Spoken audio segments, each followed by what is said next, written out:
लखीमपुर खीरी में कातिल डॉक्टर की डरावनी स्टोरी।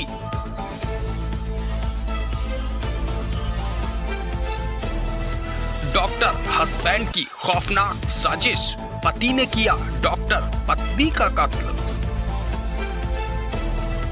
प्रैक्टिस से शुरू हुआ विवाद, कत्ल पर अंत। 350 किलोमीटर दूर गढ़मुक्तेश्वर में अंतिम संस्कार। पति और पत्नी दोनों पेशे से एक डॉक्टर थे। दोनों का एक अपना अस्पताल था जिसमें दोनों लोग प्रैक्टिस किया करते थे, लेकिन रिश्ते में तनाव के चलते दोनों के रास्ते अलग हो गए, जिसके चलते पत्नी दूसरे अस्पताल में जाकर प्रैक्टिस करने लगी। यहीं से शुरू हुई खौफनाक साजिश की कहानी, जो कत्ल पर जाकर ठहर गई। यह खौफनाक वारदात लखीमपुर खीरी की है। पुलिस ने हत्यारोपी पति और उसके ससुर को हत्या के आरोप में जेल भेज दिया है। आरोप के मुताबिक इस डॉक्टर पति ने अपने डॉक्टर पत्नी की हत्या कर दी और शव को दहेज के संदूक में बंद कर 370 किलोमीटर दूर गढ़मुक्तेश्वर में ले जाकर ठिकाने लगा दिया। कोतवाली क्षेत्र में एक महिला की उसके पति एवं उसके ही ससुर ने घर में मारपीट करके उसकी हत्या कर दी थी। तत्पश्चात हत्या करने के बाद घर में एक जो बक्सा उनके पास मौजूद था, उस बक्से में उसकी डेड बॉडी रख के ये लोग पास में ही एक अपना ये हॉस्पिटल जो चलाते हैं वहाँ पर ले गए थे। वहाँ से बॉडी को इन्होंने एम्बुलेंस में ट्रांसफ़र किया और गढ़मुक्तेश्वर में ले जाकर उसका महिला का अंतिम संस्कार भी कर दिया। दरअसल ईशानगर थाना क्षेत्र के गांव रायपुर में रहने वाले शिवराज शुक्ला डीएम गोंडा के ओएसडी हैं। उनकी बेटी वंदना शुक्ला BAMS डॉक्टर थी। वर्ष 2014 में बेटी वंदना की शादी लखीमपुर शहर के मोहल्ला बहादुर नगर निवासी डॉक्टर अभिषेक दीक्षित के साथ की थी। दोनों ने सीतापुर रोड पर गौरी नाम से हॉस्पिटल बनवाया था और उसी में प्रैक्टिस किया करते थे। धीरे धीरे पति और पत्नी के बीच विवाद शुरू हो गया और उनके बीच मारपीट शुरू हो गई, जिसके बाद वंदना चहमलपुर के लक्ष्मी नारायण हॉस्पिटल में प्रैक्टिस करने लगी और यहीं से उनके बीच कभी न मिटने वाली दरार पड़ गई, जिसने इस खौफनाक साजिश को अंजाम दे दिया। और जब ये लोग वापस आए तो अपने जुर्म को छुपाने की नीयत से इन लोगों के द्वारा कोतवाली में 2 दिन के पश्चात महिला की गुमशुदगी दर्ज कराई, जिसमें पति ने ही अपनी पत्नी पर आरोप लगाया कि वो कहीं चली गई है। उस गुमशुदगी की जब गहराई से जांच की गई तो सभी तथ्य हम लोगों के सामने आए। उसमें हमारी टीम ने बहुत ही तत्परता से सारे फैक्ट्स के बारे में पता लगाया। शिवराज शुक्ला को उनके दामाद ने फोन पर खबर दी कि उनकी पत्नी कहीं चली गई है। बेटी के लापता होने की खबर से परेशान शिवराज जब मदद मांगने पुलिस के पास पहुंचे तो केस में ट्विस्ट आ गया।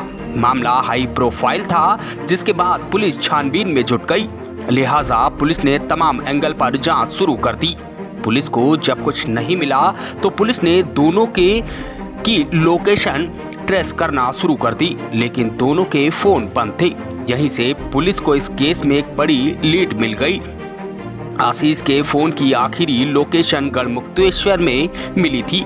लिहाजा पुलिस गढ़मुक्तेश्वर पहुंची और घाट के रजिस्टर चेक किए तो पता चला कि आशीष और उसके पिता ने 1300 रुपए की पर्ची कटवाकर वंदना का अंतिम संस्कार कर दिया था। और वो जिस एम्बुलेंस से ले गए थे उस एम्बुलेंस का भी पता लगाया गया और वहाँ पर गढ़मुक्तेश्वर में अंतिम संस्कार करते समय जो फोटोग्राफ्स खींची जाती हैं गढ़मुक्तेश्वर में, वो फोटोग्राफ भी प्राप्त हुई, जिस पे एकदम स्पष्ट हो गया कि उस महिला की हत्या करने के उपरांत इन लोगों ने उसका अंतिम संस्कार कर दिया और महिला के परिवार वालों को भी इनके द्वारा कोई सूचना नहीं दी गई थी।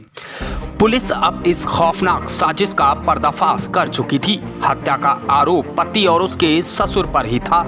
लिहाजा पुलिस ने दोनों को हिरासत में लेकर पूछताछ की तो चौंकाने वाली बात सामने आई।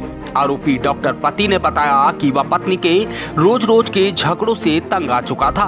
विवाद के बाद लाठी डंडों से पीटकर वंदना की हत्या कर दी और फिर दहेज पर मिले बक्से में वंदना के शव को रखकर अपने गौरी अस्पताल लेकर गया और गढ़मुक्तेश्वर ले जाकर 1300 रुपए की पर्ची कटवाकर वंदना का अंतिम संस्कार कर दिया। खुलासे के बाद पुलिस ने अस्पताल में बक्सा भी बरामद कर लिया जिसने वंदना के शव को लेकर जाया गया था।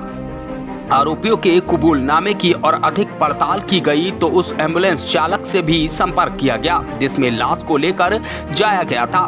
पूछताछ के दौरान ड्राइवर ने बताया जब वंदना के शव को बक्से में रख रहे थे तो उसके सर से खून बह रहा था, लिहाजा उन्होंने एक्सीडेंट होने की बड़ी लंबी कहानी सुनाई। वंदना और अभिषेक के बीच शादी के बाद अनबन रही थी। शादी के बाद वंदना के 2 जुड़वा बच्चे हुए। फिलहाल डॉक्टर की खौफनाक साजिश से हर कोई दंग रह गया है। वहीं पुलिस ने ससुर और वंदना के पति को जेल भेज दिया है। इस सब जानकारी के बाद जब हम लोगों ने महिला के पिता को, उसके परिवार को सूचित किया तो वो सब लोग यहाँ पर आए। उनके द्वारा मुकदमा पंजीकृत कराया गया है। दोनों ही लोगों को हिरासत में लेकर पूछताछ की जा रही है। क्या कारण था घटना के पीछे? इनका जो अभी तक की जांच से पता चला है कि पति पत्नी का आपस में कुछ विवाद हुआ करता था। उसी विवाद में इनकी उस दिन ज़्यादा हाथापाई हुई और उस समय मौके पर इनके मृतका के ससुर भी मौजूद थे। तो इन दोनों लोगों ने ही उस महिला के साथ मारपीट की है जिसमें उसकी हत्या हुई है। हाँ, ये जब उस एम्बुलेंस के चालक से पूछताछ की गई तो उसने बताया कि जब ये उसके बॉडी को एम्बुलेंस में रख रहे थे उसके बॉडी से खून निकल रहा था, जिसमें एम्बुलेंस चालक ने इनसे पूछा कि ये खून क्यों निकल रहा है, क्या ये कोई पुलिस केस है। तो उन लोगों ने कहा कि ये स्कूटी से जा रही थी जिसमें इनका एक्सीडेंट हो गया है।